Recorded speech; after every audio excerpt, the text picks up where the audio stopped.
1941년 12월 7일 일본이 진주만을 공격하면서 태평양 전쟁은 시작되고 6개월이 채 되지 않아 일본은 동남아시아와 서태평양 지역을 장악합니다. 하지만 미드웨이 해전에서 주력 항모 3척을 잃고 과달커날 전역에서는 진주만 공습의 주력 조종사 대다수가 야스쿠니로 정모를 떠나게 됩니다. 게다가 진주만 공습 이후 독이 오른 미국이 기술 개발과 생산에 본격적으로 돌입하자 일본은 미국의 그 막대한 생산량을 감당할 수 없었고 결국 공격하는 입장에서 방어하는 입장으로 전락합니다. 이렇게 일본은 전략적 위치가 점차 감소하면서 끊임없이 몰려오는 미 해군과 미 해병대의 상륙을 저지해야 했지만 그나마 그 방어전마저 힘겨울 뿐이었습니다. 1944년 7월 일본 해군 군령부는 방어전으로서 이 상황을 타개하기 위해 대지 제431호에 의거 새로운 공격 방법을 구상해야 했습니다.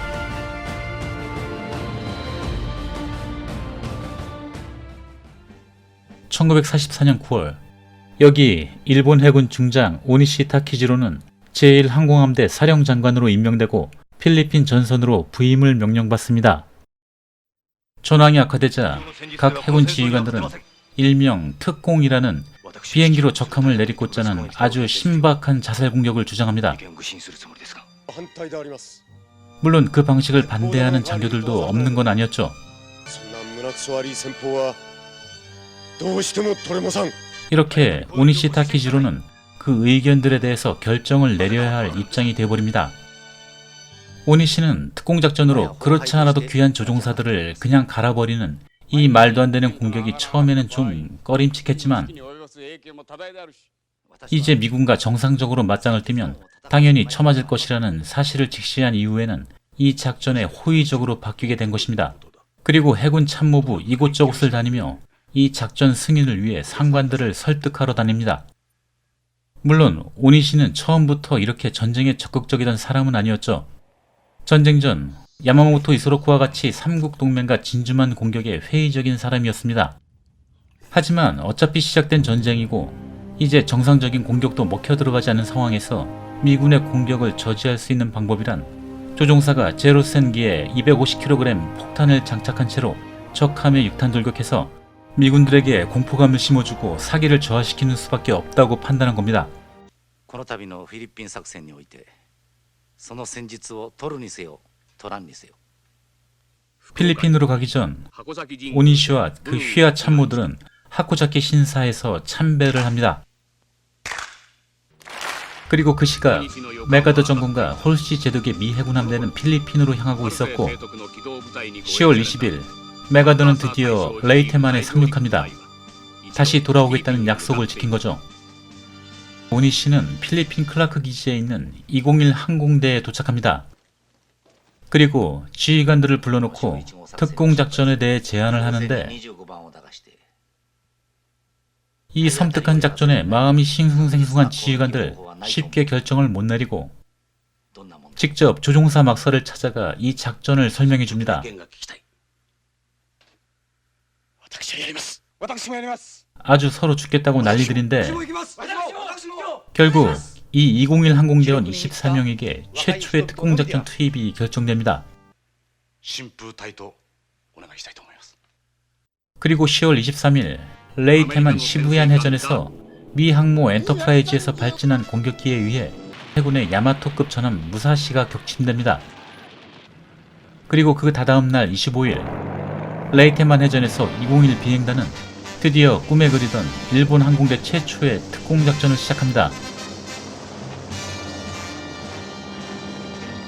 이 첫 번째 공격으로 미 해군 호위 항모 한 척을 격침하고 구축함 3척을 손상시키는 성과를 올리지만 당연히 투입된 비행단은 모두 야스쿠니 정모를 떠나게 되죠.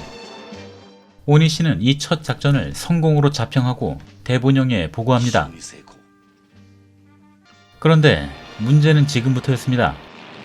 간만에 꽤 괜찮은 성과를 얻은 일본 군부는 이 특공작전에 재미를 붙인 거였죠. 거의 모든 항공대의 공격 전략을 특공작전으로 구상하면서 왠지 다시 승기를 찾을지도 모르겠다는 야망을 갖게 됩니다.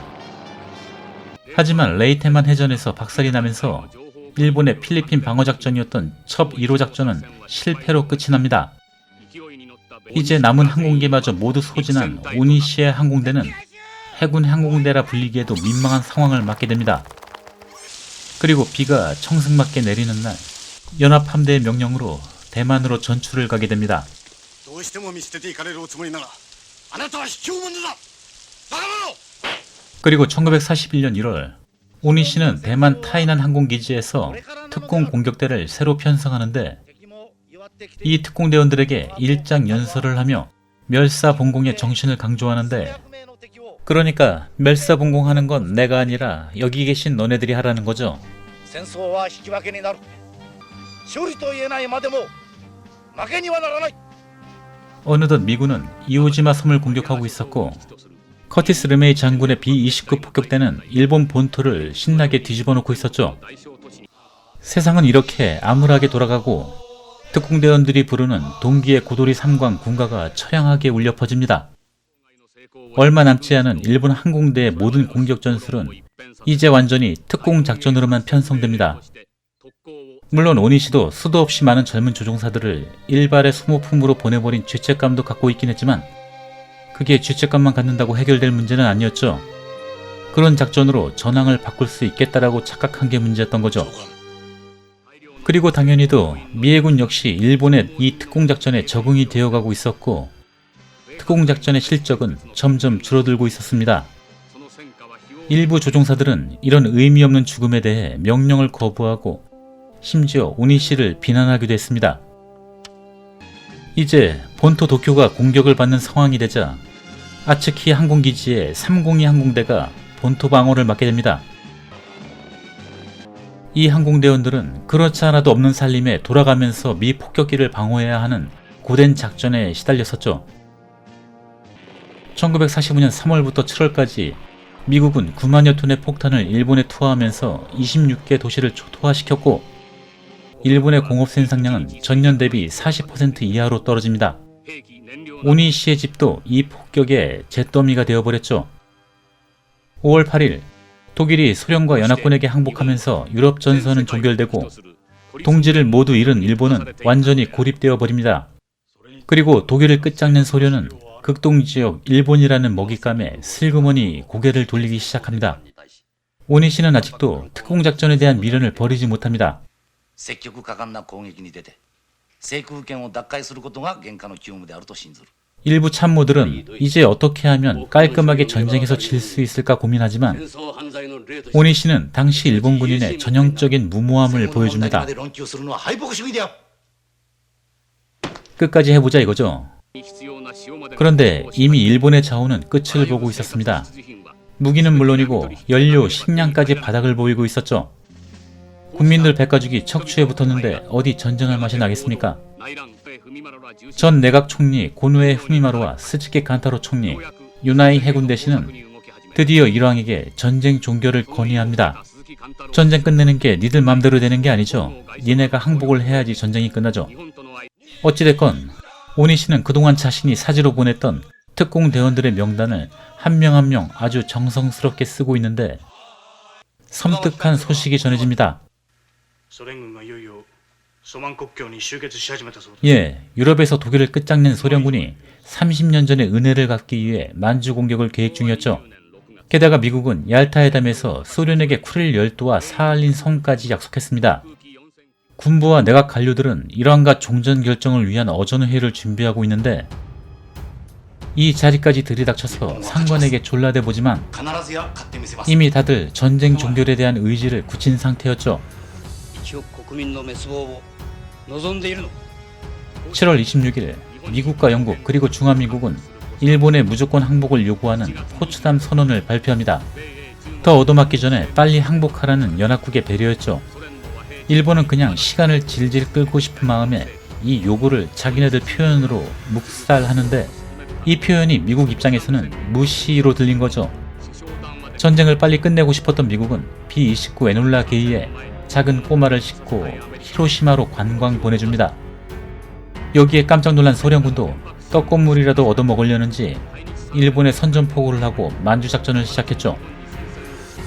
이에 질세라 미군도 나가사키에 한 방 더 쏴줍니다. 이렇게 일본은 위아래로 소련군과 미군에게 자비 없이 난자당합니다. 결국 일본은 연합국의 무조건 항복을 받아들이는데 아직 덜 맞아서 정신 못 차린 장교들이 남아 있었습니다. といえども一切これを拒否することを声明する。貴様日本は新貴様。 일왕이 항복 방송을 하고 있는 와중에 여기 아츠키 항공기지에 302 비행대는 최후의 발악을 해보지만 그리고 특공작전으로 거의 1600여 명의 조종사들을 야스쿠니로 보내버린 여기 어둠의 독립유공자 오니시 카키지로는 어떻게 됐을까요? 일본이 항복한 그 다음날 16일 알아서 배째입니다. 이 특공작전 카미가제는 쟤네들 입장에서는 스스로 기꺼이 산하에서 일본을 지키고자 했던 사무라이 정신의 상징이라고 영화에서는 아주 예쁘게 포장했지만 결국 이들은 모두 권력자들의 권력을 하루라도 더 연명하기 위해 소모시켰던 인간 폭탄 그 이상 그 이하의 존재도 아니었습니다. 일본 군부는 자국 국민들과 나라가 어떻게 될지 아무런 관심이 없었고 오로지 어떻게 하면 전쟁 후에도 이 군국주의와 식민지 체제를 유지할 수 있을까 골몰했었죠. 물론 전후 미군정으로 인해 모두 물거품이 됐지만 이런 사고방식은 현대 일본사의 한 귀퉁이에 집요하게 파고들어 그럴듯하게 미화된 채 지금의 우익사상으로 아직까지 뿌리 깊이 자리잡혀 있습니다. 심지어 2014년에는 이 카미카제를 유네스코 세계기록유산으로 등재시키려는 아주 정신나간 계획도 시도했었죠. 영화는 오니시의 지휘하에 기꺼이 특공작전에 몸을 던진 이 조종사들을 그럴듯하게 미화시켰지만 실제 출격 전의 특공대원의 모습은 가혹한 체벌 속에서 강제로 사지에 끌려 들어가는 아비규환과 지옥도 그 자체였습니다. 그리고 302 항공대에서 끝까지 버티던 이 장교는 전쟁이 끝난 후 의리 없는 전쟁에서 일본 양아치로 다시 등장. 영화 결전항공대 소개해드렸습니다. 더 흥미있는 소재로 다시 찾아뵙겠습니다. 감사합니다.